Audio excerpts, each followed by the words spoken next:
Hi, thanks again for joining. We're reading another chapter of The Marrow Thieves by Sherry Dimeline. We're on to the fourth chapter. So before we get started, today's Canada Day, and so it's a day for celebrations for a lot of people. Maybe you have the day off. Um, in light of that, because this book series, this reading series is on we're highlighting Indigenous authors. I thought it was worth mentioning how today can be problematic for a lot of Indigenous people and doesn't really offer a lot to celebrate. And being an educator, I love sharing resources, sharing knowledge. And so what I've done is I've included a toolkit at the end of this. It'll be in the comment section for this video. And what it is, it's an Indigenous Allyship Toolkit. And it gives you some information about do's and don'ts. What are the 3 steps in becoming an ally? And what are some of the problematic stereotypes or phrases that we might hear that are not going to be helping with the allyship? So I've included that resource. I highly encourage you to take a look at it, find even just one piece of information that you didn't know before, and try to share that with somebody else and pass that knowledge around. Maybe have a discussion on this topic, especially on a day like Canada Day. All right, thanks. So the chapter today is Magic Words. It's on page 32 if you are following along. Otherwise, we'll just get started. So Rose had been with us for about 3 weeks before she fully settled in, putting up her tent beside ours, sharing food without suspicion, and even laughing this big, throaty laugh she had that filled all the space. And although she hadn't shared her coming to story yet, I knew enough about her to know we were not blood related. Thank God, because she made me feel like I needed to be a better person just through her existing. She was a fighter and became more vocal about it every day. We were used to her outbursts during story. In fact, she became part of story, the dissenting voice to the way things are, the rebel waiting for the fight to be brought. And we loved the way she rebelled anyway. Having been raised by old people, she spoke like them.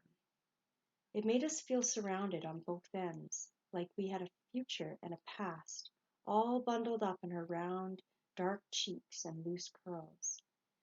It was a beautiful night in that time of year when the bugs go to sleep, so we stayed together by the fire instead of zipping into our tents.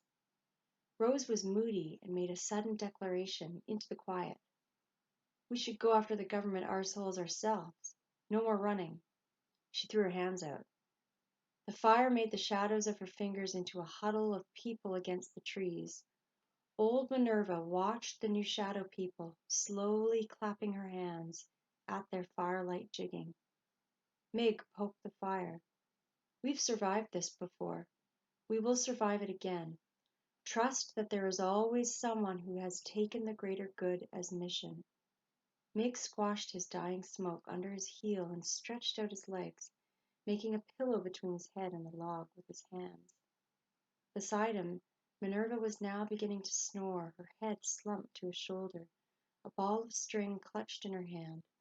Rose sat back down, and we slowly placed our limbs into sleep positions under the wide, wide sky. Someone better come up with a plan soon, by the Jesus, or I'll make one. She said it more to herself than to any of us. I watched her, her eyes deep and reflective, her lips moving with whispers about action and the people and all the damn world itself. I'd never seen anyone who looked like Rose before. She said she got her looks from having a black father, her small, wide nose, her dark, severe bones. I think it had more to do with her stubbornness and the way it got caught up in her eyebrows and dimples when she was overthinking something. As she closed her lids over those mirror eyes, I turned to the woods and invited the dreams in, hoping they'd include the last face I memorized in profile. You boys need to work on your hunting. But there's like no animals around here, Meg. Meg put his hands on his skinny hips and sighed, shaking his head down as he exhaled. Doesn't matter. They'll be back, and you need to be ready. Besides, maybe if you were better at hunting, you'd catch one of the dozen or so animals that are around here. He was addressing Slopper, who kicked rocks with the toes of his beat-up Converse. We stood up in the trees in a circle around Meg, who was loading his gun while he gave up the charge for the day. We did this every second or third day, depending on the weather. Sometimes it was hunting, others it was shelter building. Meg said it was apocalyptic Boy Scouts. We didn't know what in the hell he was talking about, but we liked fashioning bows and arrows and whooping to each other through the bush and feeling all chiefy. We took turns splitting into groups, hunting and homestead, switching off every 3 months. The homesteaders were back at the campsite, packing up for the next slide northward and watching Minerva, who had been braiding Riri's hair and tapping out a tune on the top of her head in pauses when we left them. We were lucky. We had Mig to learn from instead of Minerva to babysit. We clambered out of the camp, all elbows and bravado, feeling our superiority, owning our luck. Rose, her massive curls tangled on her head in a sloppy bun, shot me a look from the tent she was dismantling, having been stuck with homesteaders. I watched my feet navigate the tripwires we'd set up yesterday and avoided her disdain. You gotta know how to tell animals are nearby. How would you do that? Anyone? Slopper's hand shot up, exposing his round belly hanging out the bottom of his shrinking t-shirt. All of her clothes got worn to dust.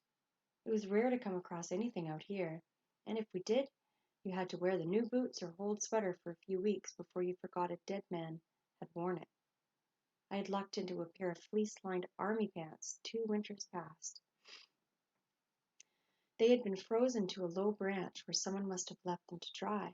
I pulled them 3 times on each leg and kept them up with the rope forever. Just this season I'd finally been able to let them hang to their full weight, because I had pants and a coat and even gloves, with only 2 fingers worn to skin. All clothes we found were passed on to the others. Soon enough I would be looking for new pants, and the goods would go my way first. Mig tried not to sigh, but he did, a little. Yes, Slopper? You see them? Okay, Slopper, if they're close enough for you to see them. There better already be a bullet or an arrow on the way to take them down. Anyone else have any ideas on how we can track them to get close enough to shoot? Cheeboy answered. Ground marks. Okay, like what? Shit. My face got hot when the others laughed. That's right, Frenchie. If you see shit on the ground, you know the asshole who dropped it must be close by. Meg's response brought fresh peals of laughter, including my own. You can also tell by its freshness how long ago the animal was at that spot. Anything else? We spent the morning talking and looking at examples of trees gored by shedding antlers and branches snapped by lumbering bodies. Wab led us through the bush, trying to demonstrate the movements required to take prey by surprise. It was after midday when we began the walk back to the camp with a couple of rabbits and one patchy-furred squirrel for lunch before an afternoon march to the next bunking. I was walking with Slopper and Cheeboy. We were singing a song we'd made up to an old-timey round dance double beat. Cheeboy had a beautiful high voice, and when he sang, he squinted his already small eyes to slits. Made him look like the friendliest giant in the forest. I loved watching him sing. Slopper hammed it up a bit, trying to mimic and trying to pretend that wasn't the case. Way-ya, hey-ya, hey-ya, way-ya. I don't know where we're going. Don't know where we've been. Way-ya, hey-ya. All I know is I'll keep walking. Can't get taken in. Way-ya, hey-ya. We sang it around and around in our warbling voices, somewhere between the youth and where they would settle, like bees around a single flower. We were delirious with it, tossing the chorus back and forth between us like a ball, making up new lyrics as we grew bored with the old ones. Mig was oddly quiet. Usually at about the 6th time through, he'd snap at us to shut it, but today he just kept 2 paces ahead. He didn't even yell at the twins for lagging behind to pick up interesting-looking rocks for their growing collection. Maybe you should collect feathers instead of rocks. It's not the smartest collection when you're on the run, he told him more than once. I jogged up to meet his pace. Hey, Mig, what's up? He kept cadence and didn't answer for a full minute. Birds are too quiet. Maybe they went ahead. But why? We came into the camp from the east, stepping over the wires and ducking under the hanging bells. The homesteaders had almost everything ready for the move, stacked and tied in one pile. There was just a dinner fire glowing, and the people themselves, sitting on the fallen logs we dragged around the pit like they'd been waiting all day for our lazy arses to get back. I searched their faces for Rose. When I found her, I looked away and then just happened to stumble over to her log to sit. Meg handed the catch to Wab. As the only woman in the bunch, other than crazy old Minerva, the management of the cooking fell in her domain. Not that she had to cook everything herself, just that she got to say who did it and how. As the woman of the group, she was in charge of the important things. Even though she'd hunted that day, she decided to take care of things herself. Wab grabbed her long bleached hair into a ponytail, looked us over once with her small dark eyes, and then set about skinning the animals on a flat rock with her beloved blade. She liked this solitary work, her fingers catching and releasing, pulling and knotting in old rhythms, especially after having to mentor the hunters. I felt Rose on the log beside me. It's like the shape of her body, heat, fit right into me, and I couldn't ignore her for long. I feel bad for you guys. What? Why? Rose was all aggression out of the gate. She was turned to me, her curly wild hair round her face, half tucked into her too small parka. Well, because we get to go learn from Mig and you guys are stuck with that. Pointed my lips across the fire to Minerva, who was absorbed in chewing through a bag of porcupine quills she'd harvested last week when we ran across its carcass. I hate for when it's my turn for homesteaders. So useless. Stuck with Minerva, huh? You have no idea. She leaned forward, her elbows on her thighs. Our knees were almost touching. As bad as that, eh? I commiserated, glad to have something to talk about. Glad that she leaned into me to do so. No, not bad at all. As a matter of fact, being with Minerva is pretty Nishan. She narrowed her eyes. Uh-oh. Nishan? What the hell is that? Oh, nothing. Just a little bit of the language. I jumped up. That's BS. She jumped too, throwing her shoulder into mine. No. How do you have real language? My voice broke on the last syllable. My chest tightened. How could she have the language? She was the same age as me, and I deserved it more. I don't know why, but I felt certain that I did. I yanked my braid out of the back of my shirt and let it fall over my shoulder. Some kind of proof, I guess. She pushed her face into mine, and for the first time I didn't think about kissing her.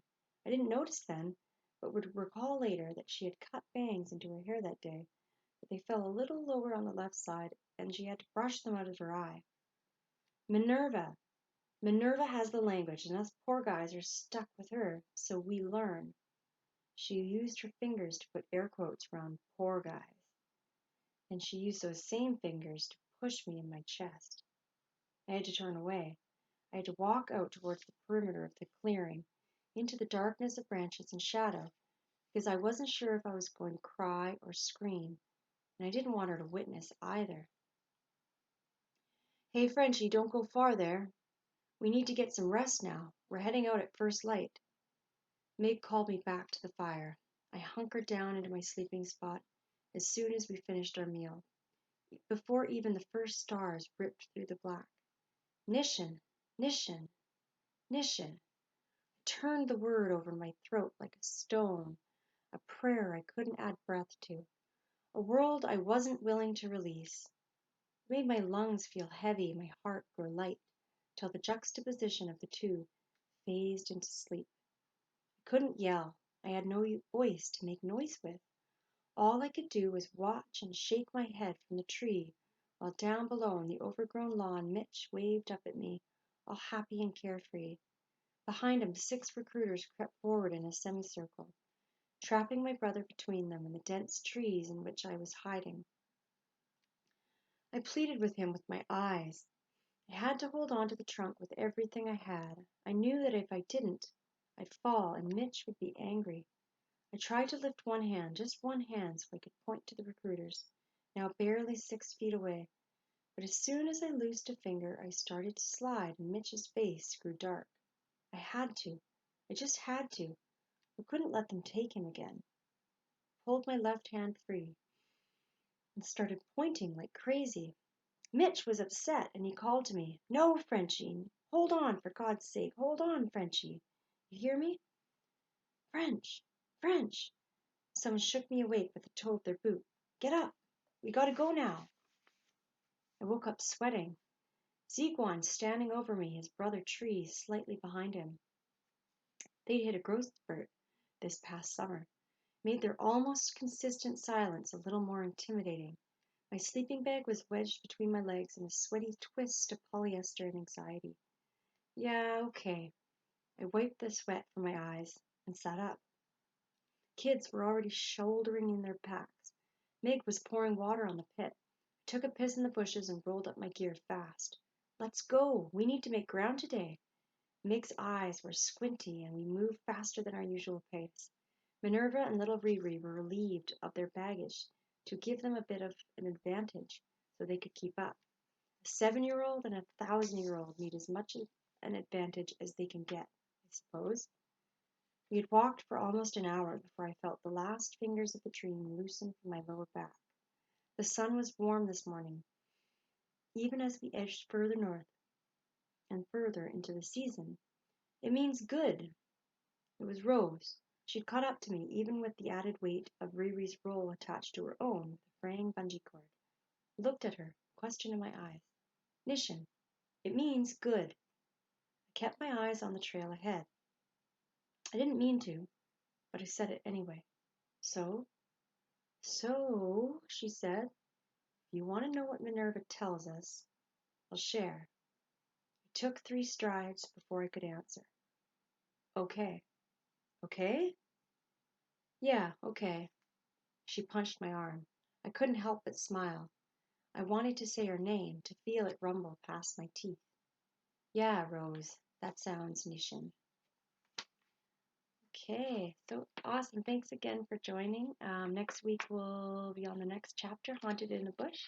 In the meantime, please do take a look at the resource that I shared there and have a wonderful day.